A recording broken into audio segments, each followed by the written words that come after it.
Apurados os votos da imigração, é quase certo que o Chega se torna a segunda força política do país. E, portanto, isto é um episódio histórico. O Chega torna-se líder da oposição, ultrapassando aquele ciclo histórico de PS ou PSD serem líderes da oposição. Vamos falar um bocadinho sobre isso.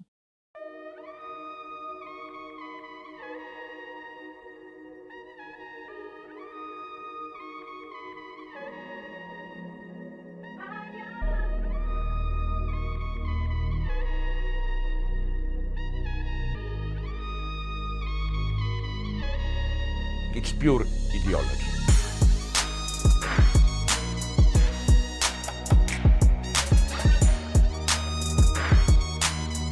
Hoje vamos falar um pouco sobre aquele que é o rescaldo eleitoral, o rescaldo das eleições legislativas de 2025. Mas não vamos falar na perspectiva do eleitor, não vamos falar na perspectiva daquilo que é o eleitor do Chega, que é um tema que tem vindo a ser muito discutido, tal como foi discutido no ano passado. Vamos falar um bocadinho na perspectiva da comunicação social. Vamos tentar perceber qual é que foi o impacto da comunicação social no crescimento do Chega, qual é que foi a contribuição da comunicação social para o crescimento do Chega. Aliás, não vamos aferir necessariamente, mas vamos discutir, vou lançar aqui algumas ideias que eu acho necessárias a ser levadas em consideração para que se tenha um debate justo sobre aquele que foi o motivo para o crescimento do Chega, aliás, aqueles que foram os motivos para o crescimento do Chega. Mas antes de continuar com o vídeo propriamente dito, olá, o meu nome é Miguel Faria, sou mestre em Ciência Política pela Escola de Economia e Gestão da Universidade do Minho, sou também doutorando em Ciência Política e Relações Internacionais pela Escola de Economia e Gestão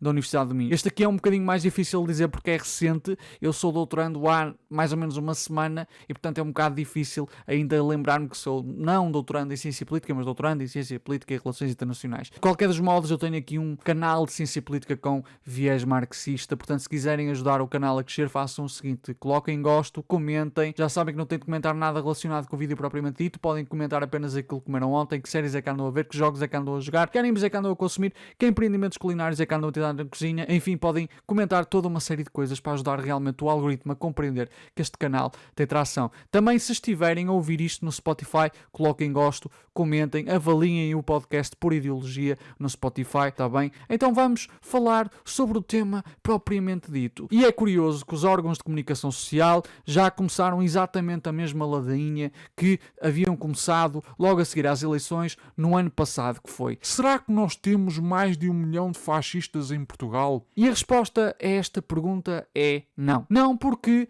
nenhum partido é monolítico, embora o Chega seja muito centrado na figura de André Ventura, e se um partido não é monolítico, muito menos monolítico é o conjunto do eleitorado desse partido. Os eleitores não fazem parte de um grupo homogéneo, não fazem parte de um grupo monolítico que pensa todo da mesma forma. Ainda que muitas vezes determinados grupos de determinados partidos, incluindo o Chega, pareçam mesmo veicular aqui um pensamento monolítico, as coisas não são bem assim. Pode ser que isso realmente seja o que pareça nas redes sociais, mas as pessoas realmente têm vontades diferentes, têm formas de pensar diferentes, as pessoas são diferentes, não somos todos iguais. Então, o que leva as pessoas a votar no Chega é um conjunto de fatores. Há pessoas que votam no Chega porque efetivamente estão cansados da forma como a política tem sido conduzida nos últimos anos. Há pessoas que consideram que o seu nível de vida não melhorou significativamente e caem um pouco na ladainha do Chega de que isto é culpa dos imigrantes, é culpa dos ciganos, é culpa dos direitos das mulheres, etc, etc. Há pessoas que também têm crenças racistas, têm crenças xenófobas e revêem-se no discurso do Chega por esse lado, mas de facto o eleitorado não é monolítico e não faz sentido nós estarmos aqui a tentar atribuir uma única cor ao eleitorado do Chega. Até porque em última instância, tal como em todos os outros partidos, há muito voto despolitizado. Para mim, o principal fator de voto no Chega tem que ver exatamente com a terrível despolitização no nosso país, a falta de politização no nosso país. A falta de politização, para mim, já é um problema das democracias liberais, mas acho que ainda tem aqui um fator de agravamento no nosso país, talvez pelo nosso passado no Estado Novo. Nós temos aqui uma postura, às vezes, demasiado paroquial em relação à política. Temos esta crença de que temos necessariamente de ter homens a tomar conta de tudo por nós, e o Chega, que acaba por ser um partido centrado na figura de um líder carismático, de facto traz esse homem providencial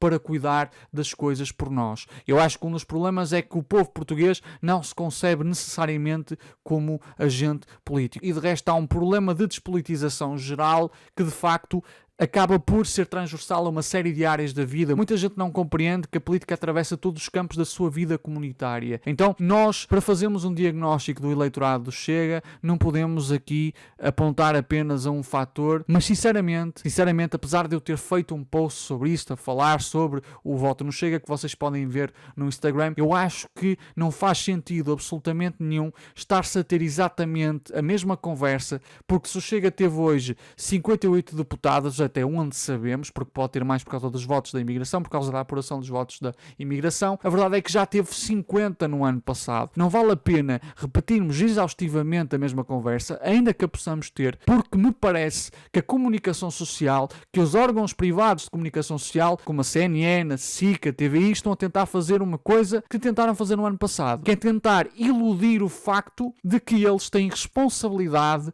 no desenvolvimento do Chega enquanto força política e agora enquanto segunda força política do país, a efetivarem-se os votos da imigração, e no ano passado terceira força política do país. Acho que realmente esta conversa, que se centra única e exclusivamente no eleitor, acaba por tentar desviar o facto de que a própria comunicação social tem aqui responsabilidade no desenvolvimento do Chega. E acho que a esquerda tem de abrir o olhinho, parar de olhar apenas para o eleitor numa perspectiva individual, que eu acho que é um problema enorme, que é quando a esquerda tenta moralizar demasiado a questão e foca-se na moral individual, na moral do indivíduo, e esquece da questão coletiva e da questão estrutural. Não digo que não exista aqui uma questão individual, mas a esquerda, e particularmente os marxistas, têm de olhar para isto de um ponto de vista material, de um ponto de vista estrutural, e há um conjunto de coisas que ajudam ao crescimento do Chega. Nós podemos falar das vítimas do neoliberalismo, nós podemos falar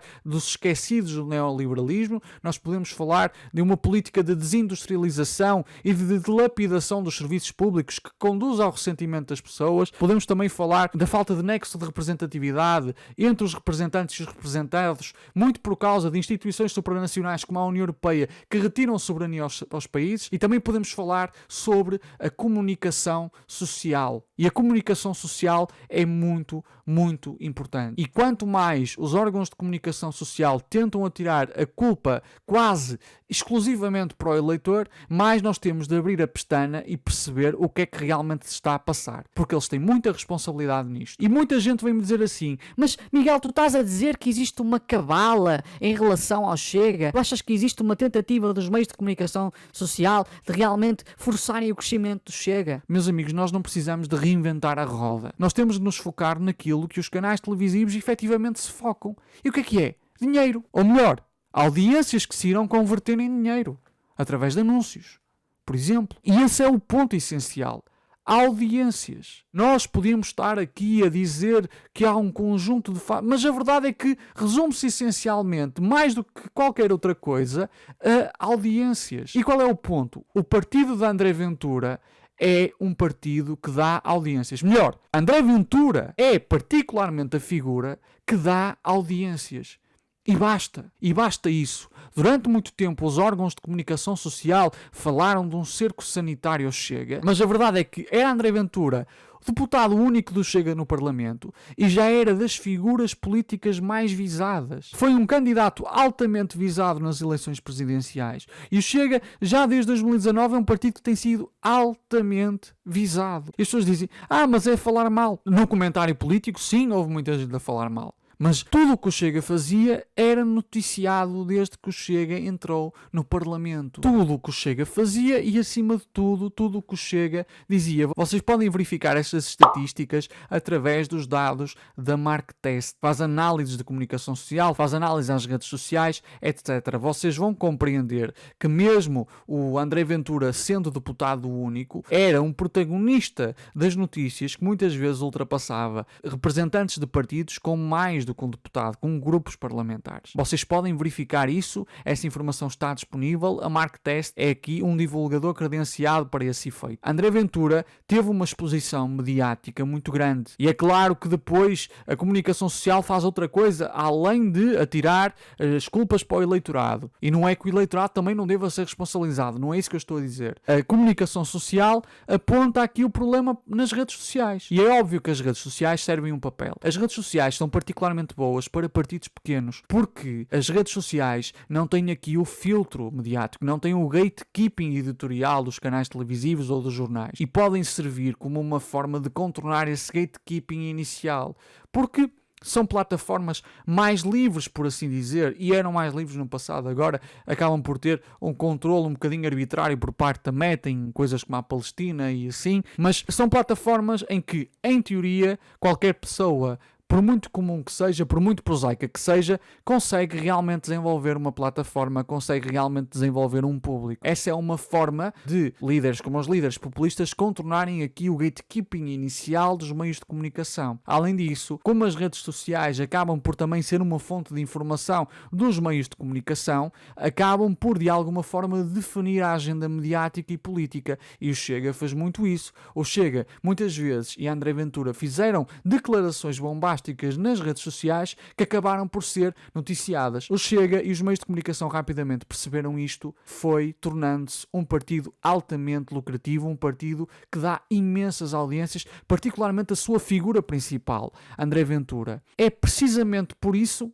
que André Ventura era tão visado. É precisamente por isso que André Ventura tem um refluxo gástrico, que eu não vou dizer que o refluxo gástrico realmente não possa causar aquele ardor, porque eu já senti isso e é uma aflição. Mas o facto é que André Ventura teve o refluxo gástrico e naqueles 2 dias só se falou disso. Outros episódios houve onde líderes partidários também foram parar ao hospital, como foi o caso de Luís Montenegro, e vocês podem ter a certeza que a cobertura mediática não foi a mesma. E estamos a falar do primeiro-ministro. Ou, por exemplo, quando Jerónimo de Sousa teve de ser operado de urgência. A cobertura mediática foi quase uma nota de rodapé em comparação com a cobertura mediática que se deu ao Chega. E porquê é que os meios de comunicação fazem isto? Porque é lucrativo. Por muito triste que seja, resume-se a isto. Porque é lucrativo. E é que, curiosamente, ao mesmo tempo em que estavam a noticiar isto, havia um jornalista que estava a fazer uma crítica a esta constante cobertura que estavam a fazer a André Ventura, e esse próprio jornalista foi interrompido para fazerem a cobertura da hospitalização de André Ventura. Voltando ao tema com que começamos esta conversa. Nós estamos todos a trabalhar em jornais, a Raquel também faz rádio, e todos somos nos mídia muitas vezes acusados de sermos o veículo de crescimento do Chega. Ou, se quiseres, de uma forma mais ampla, dos extremismos. E eu, não querendo com isto desculpar-nos, no sentido coletivo do termo, acho que há coisas muito diferentes nisto. Há responsabilidades muito diferentes no que está a passar. Eu vejo André Ventura em direto, minutos a fio, quase sem contestação, minutos a fio, em direto, nas televisões. Todas, ou quase todas.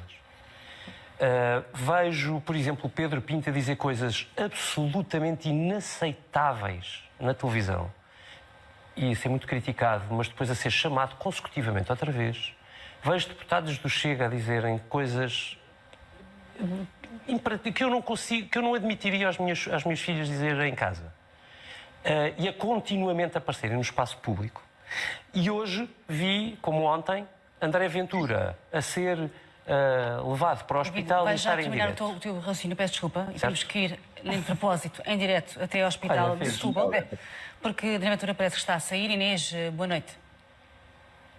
Não, André Ventura não está a sair, mas o Corpo de Segurança saiu do hospital de Setúbal e é um sinal estranho, no mínimo, porque André Ventura não sairá do hospital de Setúbal sem o Corpo de Segurança. Nós não sabemos se eles foram para a outra porta que está da parte da frente do hospital de Setúbal, mas André Ventura ainda está dentro da janela de observação, ainda que esta janela se esteja a esgotar, porque depois do cateterismo tinha 3 a 4 horas de observação e só depois seria tomada a decisão de ter ou não alta aqui hospitalar ou passar aqui a noite. Nós temos uma outra equipa do outro lado do hospital, vamos poder perceber se de facto o André Ventura vai ter alta. Para já não temos nenhum tipo de informação, mas o que é facto é que todo o corpo de segurança de André Ventura saiu da zona onde se encontrava e há uma certeza, André Ventura não sairá do hospital sem o corpo de segurança, porque é sempre transportado por estes, sobretudo 2 elementos de 6 que o acompanham. Muito bem, ficamos aqui com esta informação destes últimos minutos. Enfim, devido interrompido o raciocínio e mais uma vez. E era isto que estavas a falar. Foi perfeito. Não é? É mesmo só para concluir, Ilustra. insisto pedagogicamente. Mas- As televisões em particular têm uma responsabilidade social enorme. Eu trabalho em O problema é jornais que qual é a dose consecutivamente. certa, não é? É evidente que estamos a falar de equilíbrio. As televisões têm uma responsabilidade social enorme. Eu trabalho em jornais consecutivamente há muitos anos. Os jornais, todos os dias, aconteça André Ventura ou não, publicam uma centena de notícias e só uma ou duas serão sobre André Ventura nos dias em que se justifica. As rádios é a mesma coisa, dão dezenas e dezenas de notícias. As televisões, tendo essa responsabilidade, têm um enorme privilégio e também um enorme peso sobre os ombros. E, Mas portanto, decidir no momento. A televisão, a dificuldade é decidir no momento. Não há tempo a pensar. E qual é a dose certa? a dose, E até que ponto a é que dose se certa não dermos também se seguramente não é vitimizam? passar 50% de um dia a discutir porque é que André Ventura foi para um hospital ou não. Eu desejo as melhoras a André Ventura, do fundo do coração, e estou isento de grandes simpatias políticas por ele, e ponto final. Acho que é só isso. Muito bem. Muito obrigada aos três. Não, e vamos já voltar de novo em direto ao Hospital de Setúbal. Parece que, Inês, tens mais informações para nós. Vocês vão para lá? Não, podem descer. Não. Tudo para cima. Olá, boa noite. Os carros de André Ventura chegaram agora a uma das entradas do hospital. E eram coisas quase ao nível de cheirar as flatulências de André Ventura. Olha, Neste momento ele virou-se para este lado da cama. Neste momento ele virou-se para o outro lado da cama. Agora estão a sair os seguranças. Porquê é que estão a sair os seguranças? Afinal, o que é que estão a fazer os seguranças a sair? epá, por favor, parecia um direto de 24 horas do Big Brother ou da Casa dos Segredos. Houve um momento em que todas as televisões portuguesas pareciam a CMTV a fazer a cobertura do André Ventura. Estávamos no final de campanha, havia um conjunto de coisas para falar e estava tudo a falar do André Ventura, que teve uma situação que, ao que tudo indica e ao que os exames indicam, não era assim tão séria. Vocês sabem a quantidade de pessoas que têm refluxo gástrico? Muito provavelmente o que aconteceu também foi que, opá, estava em campanha, andou a comer coisas que não devia, porque se calhar estava sempre a correr de uma cidade para outra, acabou por ir a um tasco, consumiu coisas que lhe fizeram mal, estava com aquela ansiedade também da campanha e tal, opá, e teve um pequeno piripaque, um refluxo gástrico. Não estou a dizer que não seja mau. Agora, realmente não justifica estarem a fazer uma cobertura tão acirrada de André Ventura. Mas, ao mesmo tempo, depois dizem: Será que nós agora que André Ventura é a segunda força política ou chega a segunda força política, não devemos parar com o cerco mediático André Ventura? qual cerco mediático? Após os resultados eleitorais, qual é que foi a primeira figura a ser entrevistada na CNN relativamente ao que tinha acontecido no domingo? André Ventura. Foi a primeira figura política. Quantas entrevistas é que André Ventura já não deu ao longo deste ano e do ano passado? Quantas entrevistas é que não concederam outros elementos do Chega? Qual cerco mediático? É de um cinismo brutal dizer que existe um cerco mediático a esta altura do campeonato. E existe um ciclo, de facto, para isto. O professor Gian Pietro Mazzoleni falava em 2008 de um momento inicial em que o Partido Populista Reacionário é, de facto, pequeno e, portanto, não passa o filtro mediático. Mas, eventualmente, ele começa a fazer coisas e a estar na boca das pessoas e, eventualmente, torna-se demasiado apetitoso, não só para os mídia tabloide, que geralmente já fazem a cobertura desses populistas reacionários desde o início, mas também a legacy media, os mídia tradicionais. E os mídia tradicionais, apercebendo-se que é um fenómeno altamente lucrativo, que dá imensas audiências, acabam por alimentá-lo. E acaba por ser uma situação em que, será que surgiu primeiro o ovo ou a galinha? É quase uma pescadinha de rabo na boca. Quanto mais a comunicação social dá projeção a estas figuras, mais elas acabam por ser normalizadas no no discurso da população e mais apoio ganham, e ao mesmo tempo, na medida em que ganham mais apoio, mais projeção mediática ganham. Então este acaba por ser um ciclo vicioso em que no final, muitas vezes, estas figuras chegam ao poder. E os meios de comunicação tentam atirar as culpas para o povo, tentam atirar as culpas para o eleitorado. Não é bem atirar as culpas, mas tentam focar a questão no eleitorado apenas e nas redes sociais. E eu não digo que as redes sociais não desempenhem aqui um papel, até porque algumas redes sociais, particularmente o Twitter, sejam muito favoráveis à disseminação de conteúdo sensacionalista, e isso acaba por beneficiar partidos como o Chega, mas a comunicação social ou realmente faz um meia-culpa, ou realmente compreende o que é que está a fazer, ou então nós vamos todos para o buraco. É provavelmente isso que vai acontecer. Agora, isto é idealista da minha parte, porque em boa verdade a comunicação social sabe perfeitamente o que é que está a fazer. Só que nós agora chegamos a um problema. É que, mesmo que a comunicação social se tenha apercebido da forma como isto está a ser conduzido, e atenção que eu não estou a culpar diretamente os jornalistas, estou a falar precisamente daqueles que decidem sobre o conteúdo que realmente é veiculado,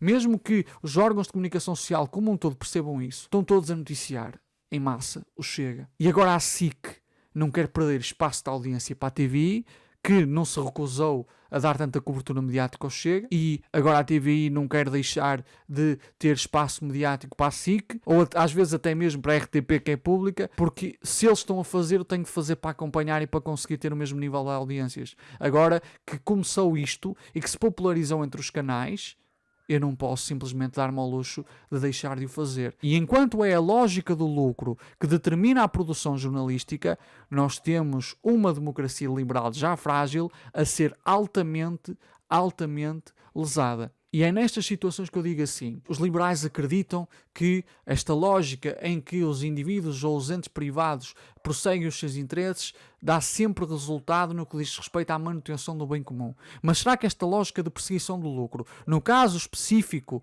do jornalismo, está a contribuir para o bem comum? Essa é uma pergunta que eu deixo. No caso específico do jornalismo, de facto, esta prossecução dos interesses privados está a contribuir para uma boa qualidade jornalística? Cada vez menos vemos bom jornalismo de investigação, cada vez mais vemos notícias que mais parecem cobertura de reality show, cada vez vemos mais a legacy media a transformar-se num autêntico tabloide, beneficiando os próprios tabloides, que acabam por ver a sua forma de produzir completamente normalizada, já para não falar dos próprios tabloides, porque o que também ajuda efetivamente o crescimento do Chega é o populismo penal mediático. É esta constante sensacionalização do crime e da punição do crime, e onde se vê particularmente isso é na Correio da Manhã TV. Eu acho curioso que a CMTV é capaz de noticiar o mesmo crime 150 vezes ao dia para dar aqui uma ideia de que há uma grande onda de criminalidade no país, quando na realidade é o mesmo crime a ser noticiado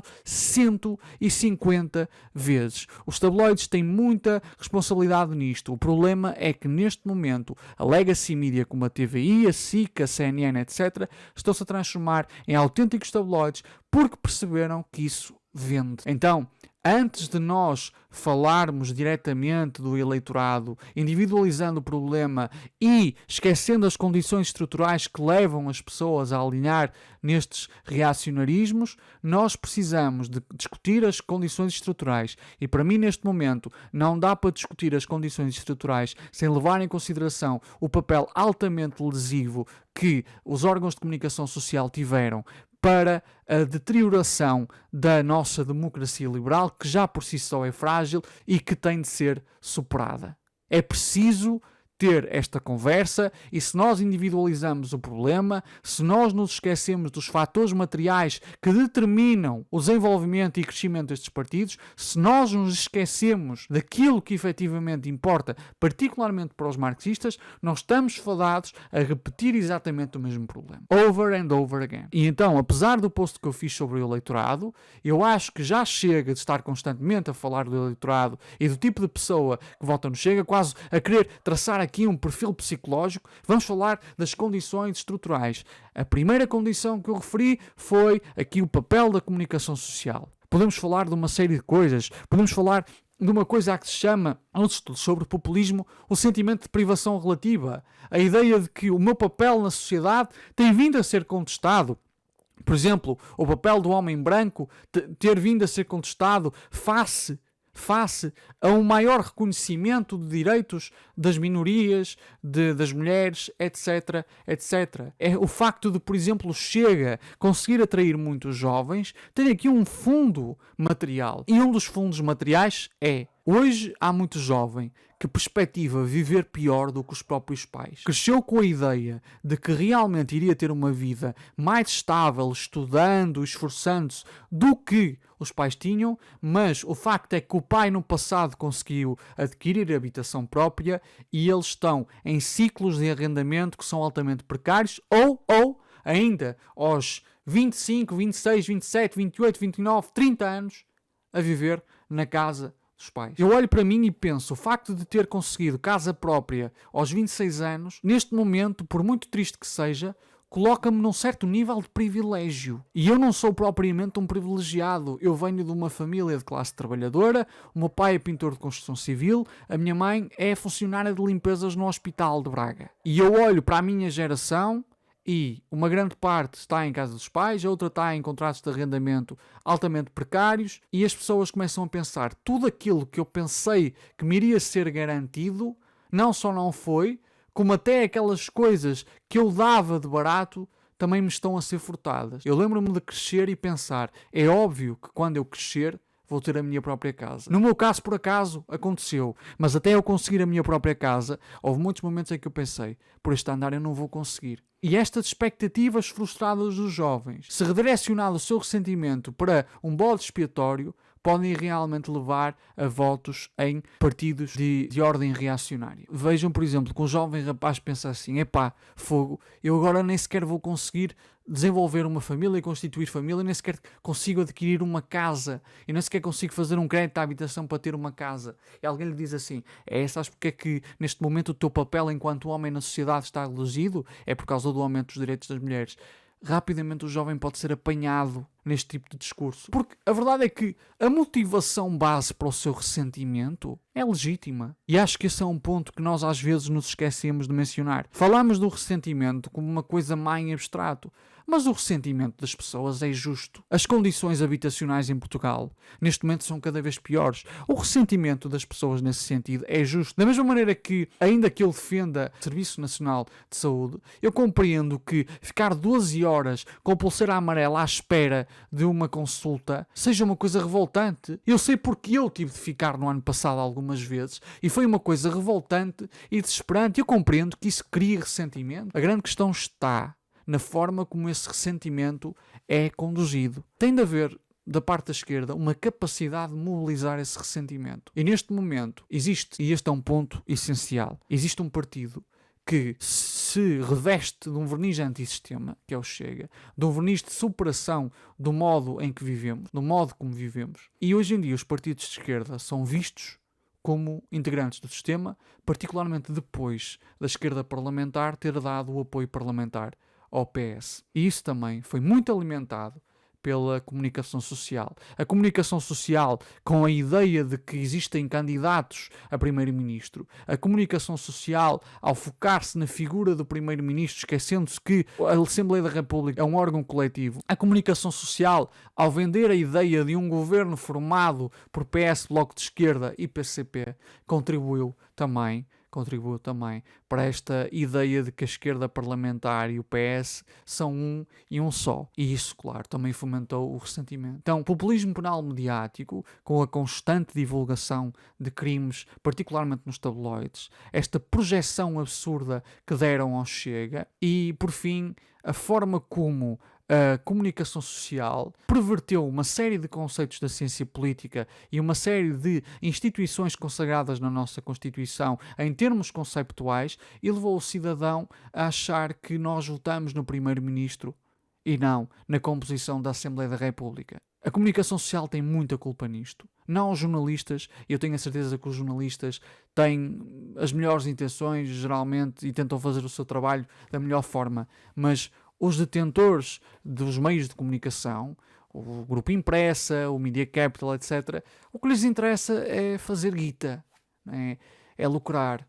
E quanto mais audiências, melhor para esse efeito pode-se fazer tudo, inclusivamente dar cobertura a uma figura que toda a gente jurou a 7 pés que sofreu um cerco mediático. Espero que tenham apreciado o vídeo ou o áudio, se estão neste momento a ouvir no Spotify. Eu gostaria de, antes de acabar, dizer uma coisa. Atualmente, se vocês quiserem apoiar o meu trabalho, eu tenho um Patreon que vou deixar na descrição. Por 2€, que é o nível manifesto, vocês têm acesso a todos os vídeos antecipados, a todos os vídeos que saem no canal de forma antecipada, e se subscreverem no nível Das Capital de 3€, têm acesso a vídeos exclusivos que eu publiquei no Patreon. Inclusivamente neste momento há um vídeo exclusivo para vocês verem. Eu vou deixar aqui na descrição e no comentário fixado. Está bem? Espero que tenham apreciado. Até o próximo episódio do Por Ideologia. Associações, sindicatos e partidos. As classes dominantes têm horror aos partidos. Associações, sindicatos e partidos. As classes dominantes têm horror aos partidos. Associações, sindicatos e partidos. As classes dominantes têm horror aos partidos. Associações, sindicatos e partidos.